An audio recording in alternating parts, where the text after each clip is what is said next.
This home is in Mississauga and it was purchased by my clients and friends, Jenna and Will, with the intention to renovate. The home was previously occupied by the original owners and they hadn't touched it since it was built in the 1960s. Everything was very separated and segmented. So the living room, the kitchen, and the dining room were all divided by this central hallway, which made the space lack a lot of light and feel very closed in and truly smaller than it really was. The space now is very open. The living room, the dining room, and the kitchen are all in one open element. We use the Scandinavian design principles of a less is more approach and use consistency of materiality to really kind of create this cohesive, bright feeling throughout the entire space. Both the clients are very creative, so they wanted something that had a lot of light, that had a lot of energy in it, and a lot of decor and open moments that allowed them to bring in some of their own pieces from their personal collections to be on display. One of Jenna's initial design ideas when we started talking, she had this image of this little flower cubby that she had to have, so we incorporated that at the front. And because the footprint of the entryway is so small, we needed to get crafty with how we incorporated some more storage. So we have this wood framed cubby box, and then within that we have the touch latch storage beneath, which is a great spot for keys and envelopes. For the kitchen, we wanted to keep the materials very calm, consistent, and clean. So it is more of a modern and simplified aesthetic. We don't really have hardware in any of the areas. It's all integrated finger pulls. For the countertops, we would love to do a marble here, but the clients cook very often and they felt like a porcelain stone was better suited for them. So we went with this really nice matte porcelain that we feel actually reflects natural stone. We also wanted it to feel clutter-free with moments of balance between concealed storage and open storage. So we do have some touch latch storage as well there, which hides the coffee machine and toasters and things like that, so they don't have the clutter out. And then we have that open storage over the range hood where she can add back some of those decor moments and some of her own personality.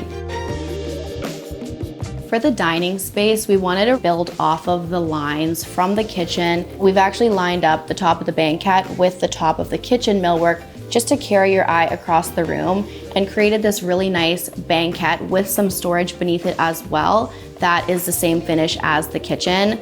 And then we wanted to play off of this surfboard style dining table that Jenna actually found. It's called the Together table because it has a narrow profile, and it's great for them because they love to gather with friends. Around that is these amazing vintage Kai Christensen Model 31 chairs. We had them refinished in this really amazing wood tone that brings some more warmth into the space. And we found this amazing fabric that we've actually carried that also into the custom seat cushions and those back bolster pillows as well. We really wanted to add a touch of vintage back into the space, so we had this secondhand light that we installed. We love the funky shapes and how it kind of plays in with the curved ceiling. It just creates a moment of unexpected in the dining area. The dining room and living room ceiling was actually a bit of a surprise for us. It's not what we originally intended. We had this idea of doing this kind of asymmetrical vaulted ceiling, but with some construction hiccups along the way, we actually ended up coming up with this, which we're actually really happy about. We find that it adds a little bit of funk to the space, and a lot of people who come in don't notice it at first, but it does just go along with that curved organic feel, so we really like it. The sofa was one of the first pieces that Jenna had her eyes on even before they purchased the home, so we knew that we wanted to make it a star of the show in the living room space, but also choose a color that felt kind of muted and natural in the room. It was a little bit of a scary color because it is a punch, but it's this really nice, soft, almost a vintage champagne-y kind of green that does still feel really pared down with everything in here. And I'm so happy that we ended up going with it because every time we walk in the room, it's the first thing people comment on. We've actually leaned this really fun mirror to bounce the light back in the space. And beneath that is this built-in, which has this nice raffia that's been inset into the frames of the doors, and it actually ties back into our fabrics in the dining room space. Carrying on the theme of green, it is Will and Jenna's favorite color, and we wanted to put that in a space where we knew all of their guests would experience, and that was in the powder room. We chose this really beautiful Spring Has Sprung color from Benjamin Moore, and then these Zellige ceramic tiles really just transport you back to Portugal.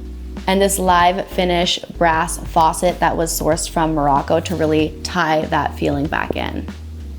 In the primary bedroom, we really wanted to create that calm feeling, and we pared down a lot of the finishings, including the bedding. We went with this really nice linen bedspread that just kind of falls and floats on the floor and feels very nice and airy. We carried in the same wood from the millwork in the main space onto the closet doors with these small and thin little made-to-measure brass handles that feel very modern and simplified. We both have this shared love for Rosso Levanto marble, and that's where we sourced our nightstands from, and that actually inspired the rest of the color in the room. We brought that into these lacquered frames over the bed and on the checkered Benny rug on the floor. For the main bathroom, we really just wanted to create a very clean and simple space that they could use every day and not get tired of, but still add elements in that they can decorate if they want.